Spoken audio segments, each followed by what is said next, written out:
500 juta rupiah. Tunai. Langsung ditransfer begitu akad nikah selesai. Tapi, kenapa harus dengan seorang janda Jepang berusia 60 tahun yang bahkan tak bisa bicara bahasa Indonesia? Dan kenapa semua ini terasa seperti jebakan? Jumpa lagi dengan saya di sini. Kali ini saya akan memberikan cerita yang menarik dan penuh cinta. Sebelum kita lanjut, jangan lupa absen dulu di kolom komentar dari kota mana Anda menonton video ini. Dan juga jangan lupa klik tombol subscribe agar kita semakin rajin membuat video. Namaku Raka. 27 tahun. Lulusan teknik sipil. Tapi sudah 2 tahun jadi pengangguran. Hidup di Jakarta tanpa kerja tetap. Serasa berjalan di ujung tanduk. Hingga satu malam, hidupku berubah. Raka, kamu mau uang 500 juta? Itu pesan dari seseorang yang tak kukenal. Kukira penipuan. Tapi 5 menit kemudian, aku ditelepon. Ini serius. Klien saya seorang janda kaya asal Jepang. Usianya 60 tahun. Dia tinggal di Kyoto. Dia butuh seorang suami. Secara legal. Dan dia memilih kamu. Aku nyaris menertawakan tawaran itu. Tapi, suara si penelepon berubah serius. Ini bukan lelucon. Kami tahu kamu sedang butuh uang. Semua sudah disiapkan. Tiket, dokumen, bahkan visa pernikahan. Kami tinggal tunggu jawabanmu. Dadaku sesak. Apa-apaan ini? Kawin kontrak? Apa aku sebodoh itu? Tapi, saat kulihat notifikasi dari bank, uang muka 10 juta masuk rekeningku sebagai tanda serius. Aku mulai goyah. Malam itu aku tak bisa tidur. Aku tanya ke diriku sendiri. Apa harga diriku cuma segitu? Kenapa aku? Bukan orang lain? Apa sebenarnya yang disembunyikan wanita itu? Keesokan harinya, aku ke rumah orang tuaku di Bekasi. Kukatakan ingin pamit untuk bekerja ke luar negeri. Ibuku mencium tanganku sambil menangis bahagia. Semoga kali ini kamu benar-benar dapat hidup yang lebih baik. Nak, aku menelan ludah. Apakah ini jalan keluar? Atau awal dari kehancuran? Bandara Soekarno-Hatta. Aku berdiri mematung dengan paspor di tangan. Namaku tercetak di tiket ke Osaka. Tapi siapa yang sebenarnya akan kutemui di sana? Dan saat ponselku berbunyi. Rakasan, selamat datang ke permainan yang lebih besar dari yang kamu kira. Pesawat mendarat di Bandara Kansai. Cuaca mendung. Angin dingin langsung menyambut kulitku saat keluar dari pintu kedatangan. Seorang pria Jepang berjas hitam sudah menungguku di area penjemputan dengan papan nama, Raka Sutrisna. Dia membungkuk sopan. Ikut saya, Tuan Raka. Namanya Fujimoto. Bahasa Inggrisnya terbatas, tapi cukup untuk percakapan dasar. Sepanjang perjalanan ke Kyoto, dia tidak banyak bicara. Hanya mengatakan, Madam Yumi sudah menunggu. Dia sangat spesial. Mobil berhenti di sebuah rumah tradisional Jepang. Besar, elegan, tenang, terlalu tenang. Pintu geser dibuka. Dan di sanalah dia, Yumi Nakamura, 60 tahun.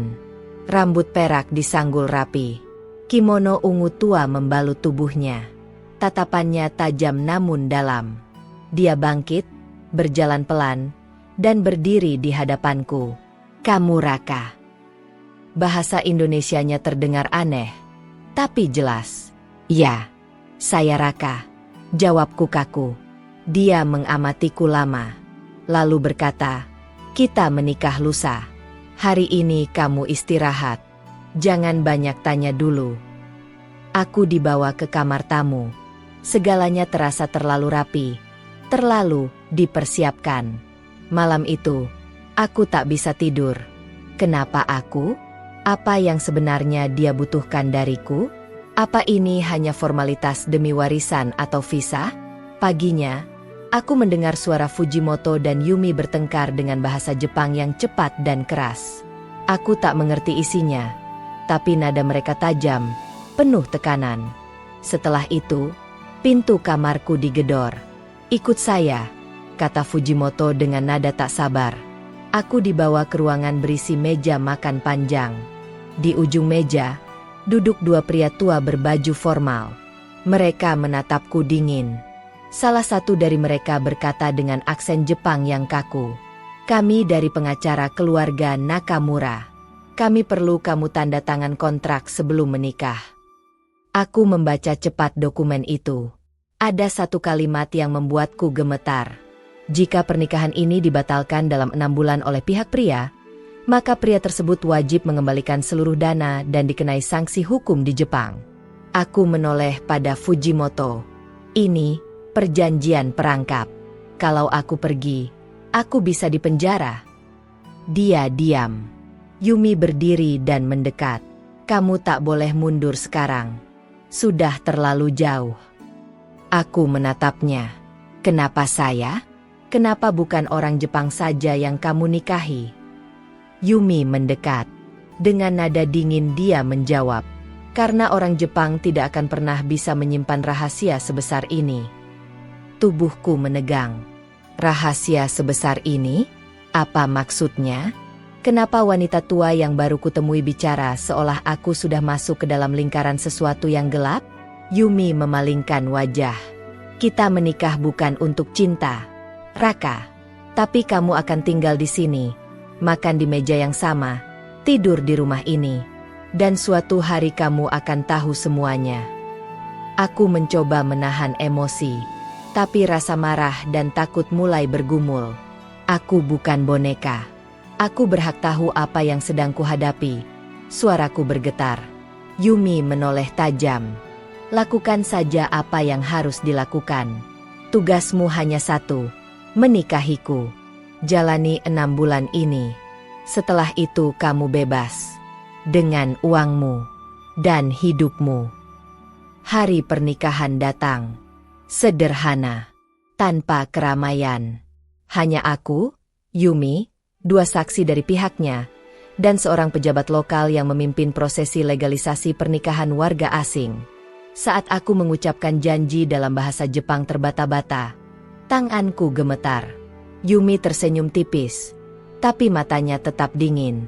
Setelah upacara, dia menggenggam tanganku sejenak dan berkata lirih, "Mulai malam ini, kamu harus mengikuti semua perintahku."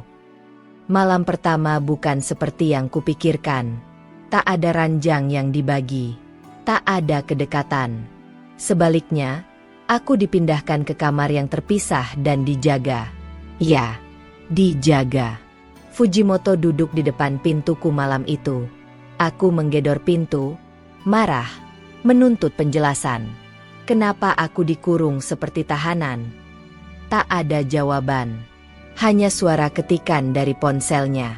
Keesokan harinya, aku bangun dengan sebuah amplop di atas meja kecil dalam kamar. Di dalamnya, selembar foto. Foto seorang pria Indonesia. Wajahnya mirip denganku. Di balik foto, tertulis, "Hilang di Kyoto, 7 tahun lalu." Nama, Rizky Saputra. Status, menantu Yumi Nakamura. Darahku membeku. Aku bukan yang pertama. Dan yang sebelumnya hilang. Tanganku gemetar saat memegang foto itu. Rizky Saputra, warga Indonesia, menantu dari Yumi Nakamura. Dan sekarang hilang. Aku menatap wajah dalam foto itu lekat-lekat. Matanya, ekspresinya, seperti cermin masa depanku. Apa ini yang terjadi pada semua pria yang dinikahi Yumi?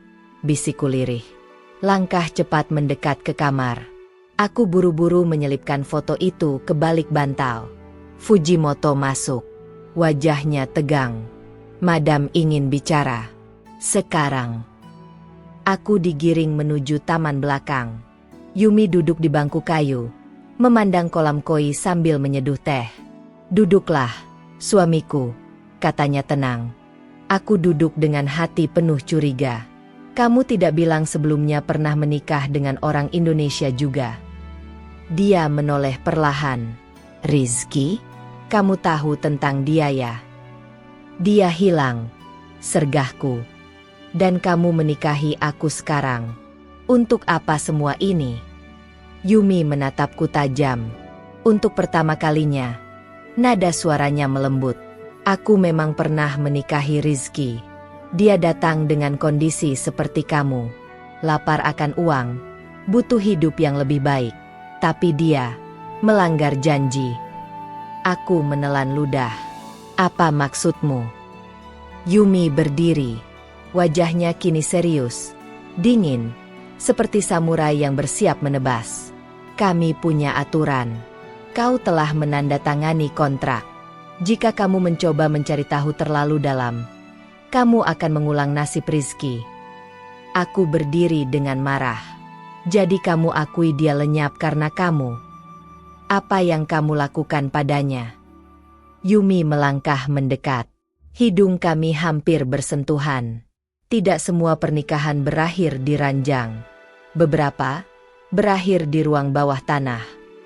Tubuhku seperti membeku. Dia berjalan menjauh, meninggalkan kalimat terakhir. Besok malam, kamu akan ikut aku ke tempat terakhir Rizky terlihat. Pastikan kamu siap. Malam itu, aku tak bisa tidur. Kutarik keluar foto Rizky dari balik bantal. Kupelototi wajahnya sambil berbisik. Apa yang sebenarnya terjadi padamu, bro? Dan apakah aku bisa keluar dari ini hidup-hidup? Malam berikutnya datang terlalu cepat. Aku diminta mengenakan jas hitam. Bukan untuk pesta, tapi seperti orang yang akan diantar ke pemakaman. Yumi sendiri memakai kimono hitam dengan corak bunga sakura merah darah. Dia tampak anggun, tapi juga menyeramkan. Kami berjalan menyusuri koridor rumah menuju pintu yang selama ini selalu terkunci. Fujimoto membukanya dengan kunci logam tua yang diselipkan di balik ikat pinggangnya. Tangga kayu menurun ke bawah tanah. Udara di sana dingin, lembab, dan bau kayu busuk bercampur logam. Yumi berjalan duluan. Langkahnya lambat, tapi pasti. Fujimoto membuntuti dari belakang, memastikan aku tak melarikan diri. Aku menelan ludah. Ini tempat apa? Yumi tidak menjawab. Lampu neon menyala otomatis saat kami tiba di bawah. Sebuah ruangan besar terbuka. Dinding beton. Rak-rak besi penuh dengan dokumen. Tapi di sisi lain, ada kursi roda, ada kasur rumah sakit, ada monitor kamera pengawas, dan sebuah lemari besi. Yumi menunjuk kursi di tengah ruangan. Duduk. Aku menolak. Apa yang kamu lakukan di tempat seperti ini? Apa ini semacam penjara? Fujimoto mencengkram lenganku, memaksa duduk.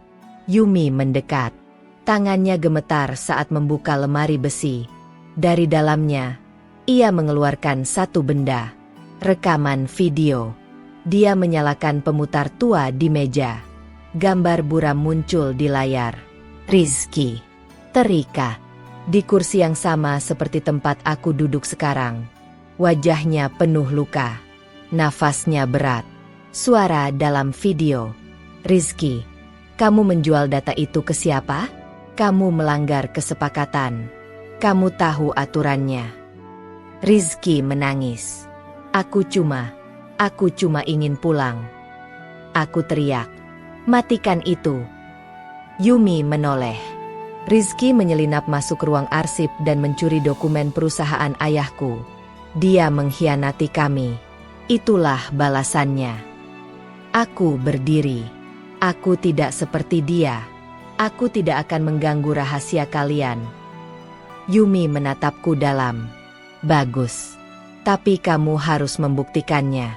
Mulai besok kamu akan bekerja denganku. Menjadi wajah legal dari perusahaan yang diwariskan. Kalau kamu main bersih, uangmu lunas 6 bulan lagi. Kalau tidak. Dia menatapku tajam. Kursi ini akan kosong lagi. Tapi bukan untuk waktu lama. Malam itu, di kamarku, aku bertekad.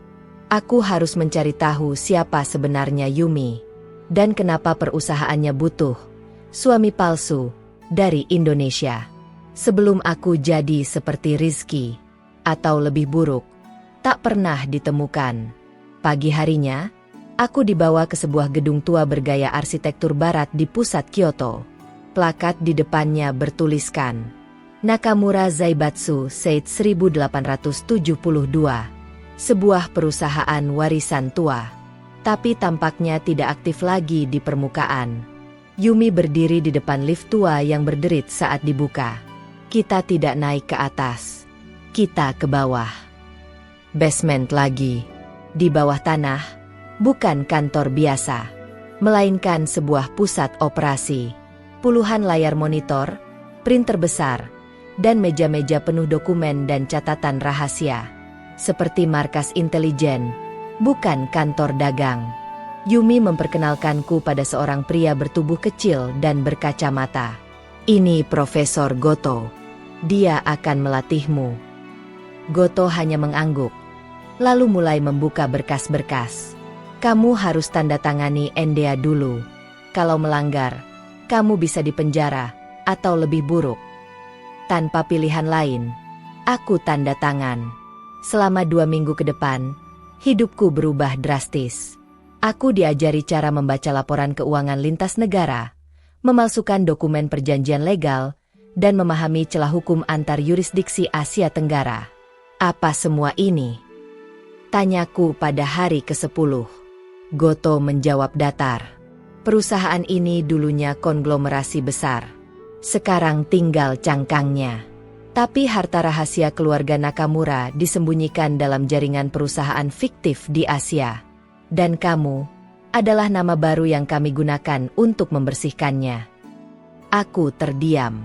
Aku dipakai sebagai pembersih legal. Pengantin kontrak, wajah segar dari negara berkembang, dijadikan boneka transaksi. Dan di tengah semua itu, satu nama terus muncul dalam dokumen lama. Yusuke Nakamura, ayahnya Yumi. Tanyaku pada Goto. Goto berhenti menulis. Wajahnya mendadak pucat. Yusuke hilang sejak 1999. Ada yang bilang dia dibunuh. Ada yang bilang dia kabur. Tapi semua mulai berubah sejak dia menghilang. Aku mulai paham sekarang. Ini bukan sekadar pernikahan kontrak. Ini adalah permainan warisan gelap. Dan aku, pion barunya. Malamnya, aku menyelinap ke ruang kerja Yumi. Ku lemari arsip tua, ada satu berkas yang tak dikunci. Surat wasiat Yusuke Nakamura belum disahkan secara legal. Aku membacanya cepat. Bagian terakhirnya membuat jantungku hampir berhenti. Seluruh aset Nakamura akan dialihkan ke ahli waris melalui pernikahan sah yang disahkan negara Jepang. Dengan syarat, pewaris laki-laki berasal dari luar Jepang dan memiliki rekam jejak bersih. Mataku membelalak.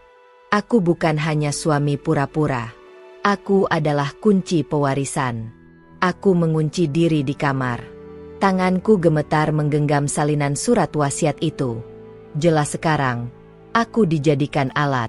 Tanpa sadar, aku bukan hanya pion, tapi tiket menuju kekuasaan dan harta peninggalan keluarga Nakamura. Tapi mengapa harus pria asing? Mengapa harus aku? Keesokan harinya, Yumi masuk ke kamarku tanpa mengetuk. Dia melemparkan sebuah paspor Jepang ke meja. Selamat. Mulai hari ini, kamu warga negara Jepang. Kita akan mengurus legalisasi penuh atas nama keluarga Nakamura. Aku menatapnya. Aku sudah tahu soal surat wasiat itu. Wajahnya tetap datar, tapi matanya menyipit. Aku tahu kamu akan menemukannya cepat atau lambat. Dan itu bagian dari ujian. Sekarang kamu tahu posisi kita. Kalau kamu tetap di jalur, kamu bisa hidup seperti raja. Aku berdiri, mendekat. Tapi kalau tidak, aku akan seperti Rizky. Yumi tidak menjawab. Dia berbalik dan pergi. Hari-hari berikutnya, semuanya berjalan sangat cepat. Namaku mulai muncul dalam dokumen merger, pembukaan rekening, dan transaksi offshore. Goto menyebutku, boneka paling bersih yang mereka punya. Aku mulai takut. Bukan hanya pada Yumi, Tapi pada betapa dalam aku sudah tenggelam. Suatu malam, Fujimoto mendatangiku secara diam-diam. Wajahnya tak seperti biasa. Tak angkuh. Tak dingin. Dia menyelipkan sebuah kertas kecil ke tanganku dan berbisik, "Jangan percaya siapapun, termasuk Yumi. Datanglah ke alamat ini sendiri malam Minggu." Kertas itu berisi alamat pinggiran Kyoto, dekat hutan bambu Arashiyama. Aku menyembunyikan kertas itu, dan sejak malam itu, hidupku jadi penuh paranoia. Malam Minggu, aku kabur diam-diam dari rumah. Naik taksi tua. Berhenti di tengah hutan, seperti di film-film horor Jepang. Di tempat itu, aku menemukan sebuah gubuk kecil. Di dalamnya, ada seseorang. Pria tua. Matanya tajam. Wajah itu familiar. Lalu dia berkata, "Kamu Raka ya?" "Aku, Yusuke Nakamura, ayah kandung Yumi." Aku tertegun. "Mustahil. Kamu sudah mati." Dia tertawa pelan. "Itu yang ingin mereka percayai. Tapi aku masih hidup. Dan kamu, Raka, mungkin satu-satunya orang yang bisa menghancurkan rencana kotor putriku." Gubuk itu sunyi. Hanya suara jangkrik dan angin hutan yang terdengar saat pria tua itu, Yusuke Nakamura, ayah Yumi, menyeruput tehnya perlahan. "Aku tahu kamu tidak percaya padaku, Raka," katanya lirih. "Tapi aku tidak mati. Aku disembunyikan, disingkirkan. Aku masih terpaku. Kenapa Yumi melakukan itu ke ayahnya sendiri?" Yusuke tersenyum pahit. "Karena aku ingin menghentikan bisnis kotor keluarga ini. Aku ingin membubarkan semuanya. Tapi Yumi, dia terobsesi mempertahankannya. Bahkan setelah ibunya bunuh diri karena tekanan dari dewan perusahaan. Dia menyodorkan map lusuh ke arahku. Ini semua dokumen aslinya. Surat wasiat, rekaman rapat, dan bukti transfer gelap ke perusahaan offshore. Termasuk yang digunakan untuk mencuci uang hasil perdagangan ilegal." Aku membukanya. Mataku menyapu lembar demi lembar. Dan di tengah-tengahnya, foto Rizky. Ternyata, Rizky adalah orang kepercayaan Yusuke yang ditanam secara diam-diam. Tapi dia terbongkar dan menghilang. Yusuke menatapku dalam. "Kamu dipilih Yumi bukan karena siapa kamu, tapi karena sejarah keluargamu bersih. Itu membuatmu sempurna untuk menyamarkan kebusukan mereka." Aku mencengkeram map itu erat. Kalau aku ungkap ini, aku bisa disingkirkan seperti Rizky. Yusuke mengangguk. "Kamu bisa mati, tapi kamu juga bisa mengakhiri semua ini, kalau kamu berani." Malam itu aku pulang. Wajah Yumi sudah menungguku di depan kamar. Tatapannya tajam seperti belati. "Kamu kemana?" "Siaran langsung dari neraka," jawabku datar. Dia melangkah mendekat. "Aku tahu kamu bertemu seseorang." Aku membalas tatapannya. "Kalau kamu tahu segalanya, kenapa tidak bunuh aku sekarang?" Dia mendekatkan wajah. Bisiknya dingin. "Karena kamu belum menandatangani dokumen pengalihan harta. Dan karena kamu suamiku, dan suami tidak dibunuh. Setidaknya tidak dulu." Paginya, aku bersiap. Hari penandatanganan surat warisan. Gedung perusahaan. Aula utama. Dewan direksi. Kamera. Notaris. Dan Yumi berdiri di sampingku. Tangan menggenggam erat lengan. Ketika pulpen diletakkan di hadapanku, jantungku berdetak liar. Tanganku menggapai pena. Tapi tiba-tiba pintu aula didobrak. Interpol Jepang masuk. Lalu suara lantang dari mikrofon tersembunyi. "Kami punya bukti penyalahgunaan identitas, pencucian uang, dan upaya penipuan warisan." Yumi memutar tubuh. Matanya menatapku. Membelalak. "Apa yang kamu lakukan, Raka?" Aku berdiri pelan, menghadap seluruh ruangan. Aku bukan pion kalian lagi. Aku adalah akhir dari permainan ini. Yumi menatapku, wajahnya berubah. Tak lagi dingin, tapi panik. Untuk pertama kalinya sejak aku mengenalnya, dia kehilangan kendali. Aku mempercayaimu, teriaknya.